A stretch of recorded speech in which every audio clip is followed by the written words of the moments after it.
এই মুহূর্তে ঢাকা বিশ্ববিদ্যালয় ক্যাম্পাসে আছেন সহকর্মী মাসুদুর রহমান। সরাসরি যাচ্ছি তার কাছে। ঢাকা বিশ্ববিদ্যালয় কেন্দ্রীয় ছাত্র সংসদ ও হল সংসদ নির্বাচনের প্রচারণার একেবারেই শেষ প্রান্তে। আর মাত্র একটি দিন হাতে আছে প্রার্থীদের, সেটির ব্যস্ততায় আমরা আজকে ক্যাম্পাসে ঘুরে দেখেছি।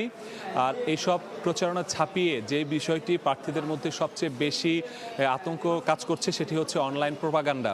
কিছুক্ষণ আগে আমি যে জায়গাটিতে আছি এখন, চিফ রিটার্নিং অফিসারের কার্যালয়ে ছাত্রদলের যে প্যানেল, সেই প্যানেলের পক্ষ থেকে একটি আনুষ্ঠানিক অভিযোগ দেওয়া হয়েছে এবং সেই অভিযোগে বলা হয়েছে ডিইউ ইনসাইডার, ঢাকা বিশ্ববিদ্যালয়ের শিক্ষার্থী সংসদ 1, শিক্ষার্থী সংসদ 2, এই 3টি পেজের মাধ্যমে তাদের বিরুদ্ধে নানা ধরনের প্রোপাগান্ডা তারা ছড়াচ্ছে বলে সেই অভিযোগে তারা উল্লেখ করেছে। এবং তারা বলেছে এই যে প্রোপাগান্ডা, এটার কারণে নির্বাচনী যে পরিবেশ সেটি বিনষ্ট হতে পারে, বিঘ্নিত হতে পারে।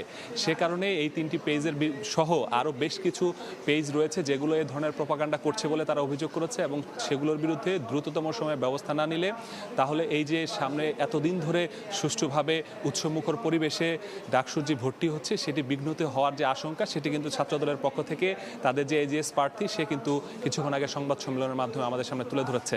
ঢাকা বিশ্ববিদ্যালয় কর্তৃপক্ষ এবং নির্বাচন কমিশন শুরু থেকেই বলে আসছিল যে এই সকল পেজগুলোর সাথে তারা তাদেরকে অ্যাডমিন মডারেটরদের ডেকে এনে তাদেরকে সতর্ক করেছে।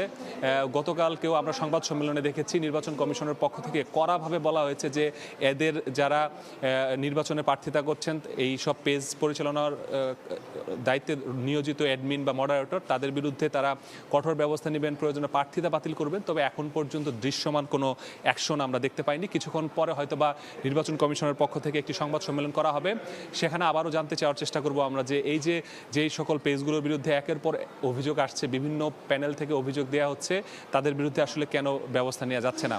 কিন্তু একটি সীমাবদ্ধতার কথা তারা বলেছিল যে এই যে এই পেজগুলো যেগুলো রয়েছে সেগুলো যারা শিক্ষার্থী হিসেবে পরিচালনা করেন তাদের সতর্ক করলে, তারা তাদের কার্যক্রম বন্ধ করলেও বিদেশ থেকে বিভিন্নভাবে এই পেজগুলো আবারও অ্যাক্টিভ হয় এবং তারা সেই প্রোপাগান্ডাগুলো করে।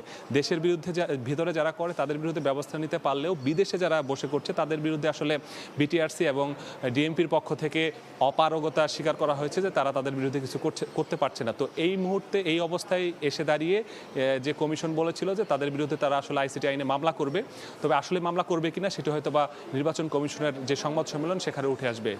আমার কাছে এখন পর্যন্ত এই ছিল আসলে ডাকসু নির্বাচনের সর্বশেষ তথ্য। ডাকসু নির্বাচনের শেষ মুহূর্তে প্রচারণার খবর জানছিলাম ঢাকা বিশ্ববিদ্যালয় ক্যাম্পাস থেকে।